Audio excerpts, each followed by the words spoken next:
many welcome to ShrabaniCreation. Hello friends, কেমন আছো তোমরা সবাই? আশা করি খুব ভালো আছো। আজকে আমি নিয়ে এসেছি ফুলকপির পাতার ভর্তা রেসিপি। সাধারণত ফুলকপির পাতাগুলো আমরা ফেলে দিই, তাই ভাবলাম পাতাগুলো দিয়ে কিছু একটা বানানো যাক। চলো দেখে নিই কীভাবে বানাবো। ফুলকপির পাতার এই সুস্বাদু রেসিপিটি বানানোর জন্য আমার লেগেছে ফুলকপির পাতা, যেগুলো আমি খুব ভালো করে ধুয়ে ছোট ছোট টুকরো করে কেটে নিয়েছি।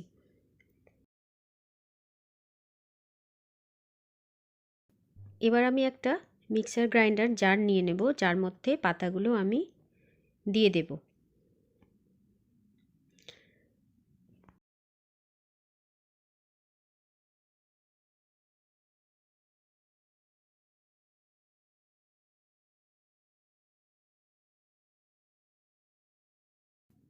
এরপর আমি নেব 3টে মতো কাঁচা লঙ্কা।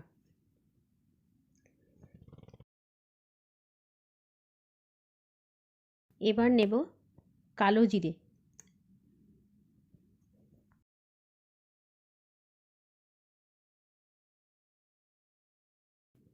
এরপর আমি অ্যাড করব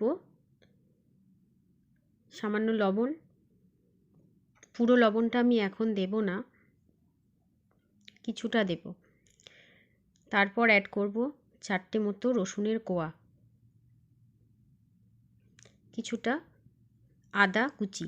এবার আমি ফুলকপির পাতাগুলো মিক্সার গ্রাইন্ডারে ভালো করে পিষে নিলাম।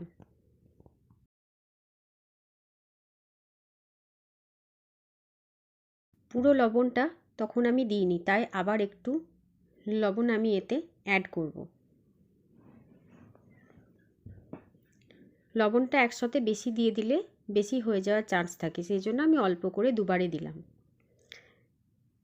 নিয়ে নেব হলুদ গুঁড়ো। লবণ আর হলুদের গুঁড়োটা ভালো করে ফুলকপির পাতার সাথে আমি মিশিয়ে নিলাম। এবার আমি একটা কড়াই নিয়ে নিয়েছি। কড়াইয়ের মধ্যে আমি 2 চামচ মতো তেল দিয়ে দেব।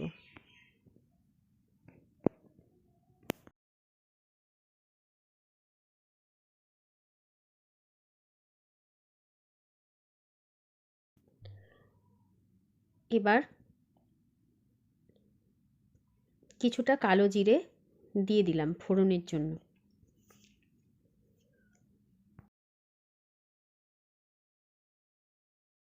কালো জিরেটা একটু ভাজা হয়ে গেলে আমি কড়াইয়ের মধ্যে দিয়ে দেব কাঁচা লঙ্কা। চিড়ে চিড়ে আমি এভাবে কেটে নিয়েছিলাম। 3টে মতো কাঁচা লঙ্কা আমি দিয়েছি এটাতে।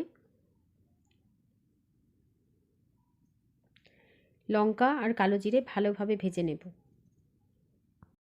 দেখো সবাই, লঙ্কা আর কালো জিরেটা ভালোভাবে ভাজা হয়ে গেছে। এবার আমি কুচি করা রসুনটা দিয়ে দিলাম। ভালো করে ভাজতে হবে রসুনটা। রসুনটাও আমার ভাজা হয়ে গেছে। এবার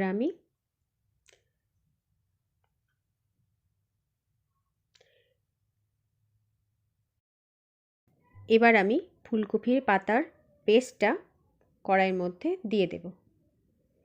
বন্ধুরা, গ্যাসটা একটু কম করে দেবে, না হলে এটা জ্বলে যাবে, আর জ্বলে গেলে এটার খারাপ একটা স্মেল চলে আসবে, টেস্টেও খারাপ হয়ে যাবে। তাই খুব কম আঁচে এটা আমি রান্না করে নেব।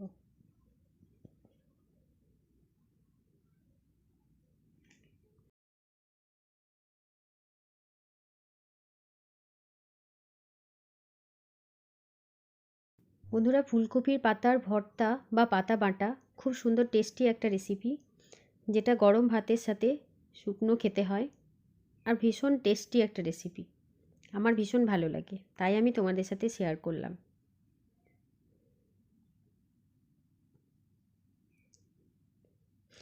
যদি কারোর আমার এই রেসিপিটি ভালো লাগে তাহলে প্লিজ লাইক করে দেবে,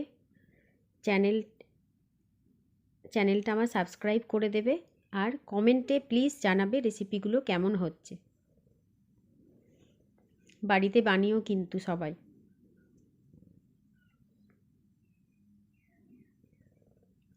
এরপর আমি আবারও 1 চামচ তেল দিয়ে দেব।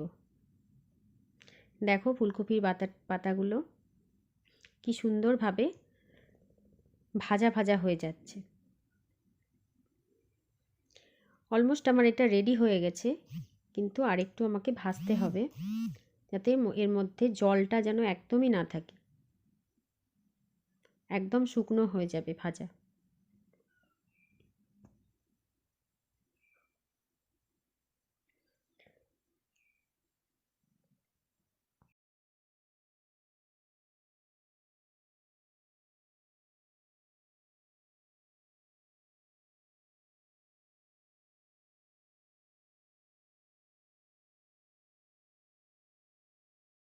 দেখো ফুলকপির পাতার মধ্যে সমস্ত জল শুকিয়ে গেছে। এবার আমি এতে অ্যাড করব 1 চামচ মতো লেবুর রস। পুরোটা আমি একবারে দেব না,